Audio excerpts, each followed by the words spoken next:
James? Yeah, I wouldn't normally do this, but I feel like it's important. I just tell the audience so they know. I did in the preseason pick Tom Brady. He was my pick to win MVP, so that we'll see how that works out. Fair but is fair. The guy, look, this guy has just steadily climbed, steadily as others have fallen off, and that's Aaron Rodgers. Aaron Rodgers, of all the quarterbacks, including Brady, they've all had a couple of games where they were off, right? Where they just seem like they're slumping a little bit.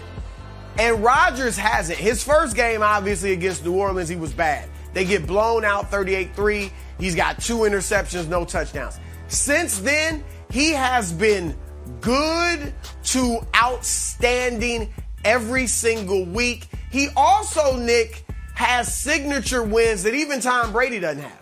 They beat the Rams. He plays well, throws for over 300 yards, I believe, and a couple of touchdowns. They beat Cincinnati, throws for the same thing, over 300 yards, a couple of touchdowns. They beat Arizona without Devontae Adams. He plays great. And even in the loss that he had after New Orleans against Minnesota, he threw for 4 touchdown passes in that loss. So Aaron Rodgers is climbing, and if Brady stumbles and has a few bad games, Rodgers could overtake him, but clearly right now it's Brady. Clearly right now, Brady is the deserved favorite, and this was a good pick by Broussard, unlike his dark horse MVP pick, which was an utter abomination, if we're being totally honest. They can't seem to win without him. It was just... They were right there in the hunt with him. If you don't know. However, 5-2, 0-5. I'm not going to say Rodgers. I'm obviously not going to say Josh Allen. I really don't understand what's been happening with these Josh Allen odds all year. I don't understand. But I would like to discuss something with Kevin Wildes for a moment, if I may. First, a little historical note, because I gambled heavily on this award last year. So I want the audience to know. Last year at this time, Mahomes was minus 500. So you think Brady's a big favorite right now. Last year, Mahomes, at the beginning of December, you had to bet $500 to win $100. He ended up finishing 3rd. I say that to say this. And it's not, by the way, he didn't lose another game the rest of the year. He was a huge favorite, never lost, and he didn't get it. Why? Because how you finish drastically sways this award. Rodgers went on a crazy tear at the end of last year, as did Josh Allen. That's the history of this award, okay? So there can be some upheaval. So if I'm asking who could overtake Tom Brady, Wildes, I think it might be a guy Here we go. who has not played up to his standards this year, but despite that, is 5th in the NFL in passing yards, 5th in passing touchdowns. So the numbers are there. Has a schedule where one could say, wait, is he going to finish the year on a 10-game winning streak? 10-game winning streak. And you might, listen, I understand some people are going to say, Nick, this is as ridiculous as Wilde's crooked tie. I'm telling you right now, there is some value at Patrick Mahomes at 10-1 right now.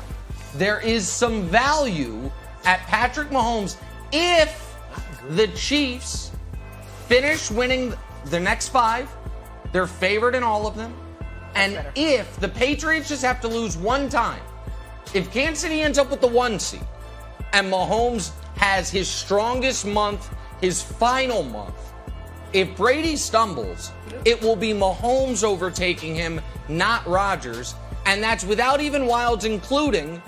I do think Rodgers cost himself, fair or not, 3 to 5 of the 50 eligible MVP votes with the COVID nonsense and the lashing out. I do think for some people, call it 10% of the voting population, I think they're going to say you missed a game, your team lost it, you didn't need to miss that game. So for all those reasons, I know it surprised the audience, I wouldn't write off Patrick Mahomes just yet, Wildes.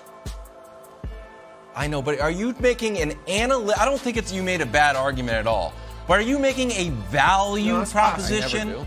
Like, it's like if we were in the NBA, like, you know what, Broussard? I'm going to put $100 on the Heat to win the championship.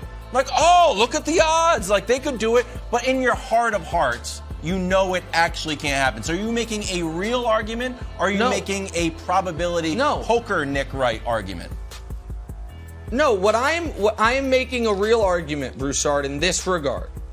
I think Brady is actually undervalued right now. I think Brady is the prohibitive favorite. However, I also feel like the Bucs might have a couple more losses in them. And Brady, we saw him have a shaky moment at the end of the first half against the Falcons. I think no AB. I think Brady's numbers might depress a bit. And if that door opens, Broussard, you're in the media. We're all in the media. But you have a vote for NBA awards, right? I don't, because the world is not a fair place. You know as well as I do that narratives can all of a sudden sway these things. Bill Simmons talks about it all the time. Karl Malone won an MVP award in the late 90s that really it started with a Jackie McMullen column. Jackie wrote, is Karl Malone actually the MVP this year? And then everyone started saying, wait, is he actually the MVP this year? And if the Chiefs win streak creeps up to 7, 8, 9, if they become the 1 seed, don't you think there will be a media groundswell of, my God, we've been unfair to Mahomes. He's third in yards. He's third in touchdowns. The team is en route to 13. Don't you think that's in play, Broussard? It's definitely possible. Like, Mahomes is not out of it. I think he's far more in it than Josh Allen. I'm with you. I have no idea, and I've been saying this for weeks. How in the world is Josh Allen still in the top 3? So, but it's going to take more than the win streak, Nick. His numbers are going after, and you're right, his numbers overall really aren't bad. We're judging him by a Jordan-esque standard, right? That's why we're looking down on what he's done so far.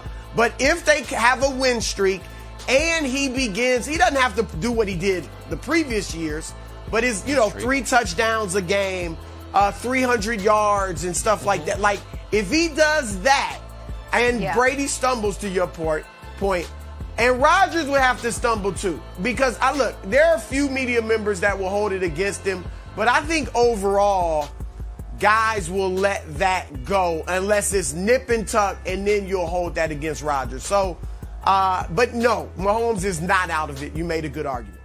Thanks for watching. Subscribe here to get the latest from the show. Also, be sure to check out more of the best clips from First Things First, or go watch a few segments from our other shows on FS1.